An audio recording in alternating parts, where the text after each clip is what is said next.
আগামী 2026 সালের 30 জুনের মধ্যে জাতীয় নির্বাচন অনুষ্ঠিত হবে বলে জানিয়েছেন প্রধান উপদেষ্টার প্রেস সচিব শফিকুল আলম। মঙ্গলবার ফরেন সার্ভিস একাডেমিতে ব্রিফিংয়ে সাংবাদিকদের তিনি এই তথ্য জানান। আরও বলেন, রোডম্যাপ খুব স্পষ্ট করে দেওয়া হয়েছে। ডিসেম্বরের মাঝেও নির্বাচন হতে পারে, তবে সুনির্দিষ্ট দিনক্ষণ দেবে নির্বাচন কমিশন।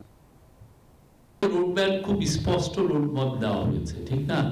যদি কম রিফর্ম হয় সেক্ষেত্রে আপনি দেখেছেন যে ডিসেম্বরের মধ্যে হতে পারে। উনি একটা আলোকপাত করেছেন, আর এক্সাক্ট ডেট কি এটা তো সত্যিকার অর্থে অনেক ক্ষেত্রে এটা ডিপেন্ড করবে রিফর্মের উপর, বাট উনি একটা টাইম একটা দিয়ে দিয়েছেন। এর চেয়ে অনেক ক্লিয়ার রোড ম্যাপ আর কি হতে পারে?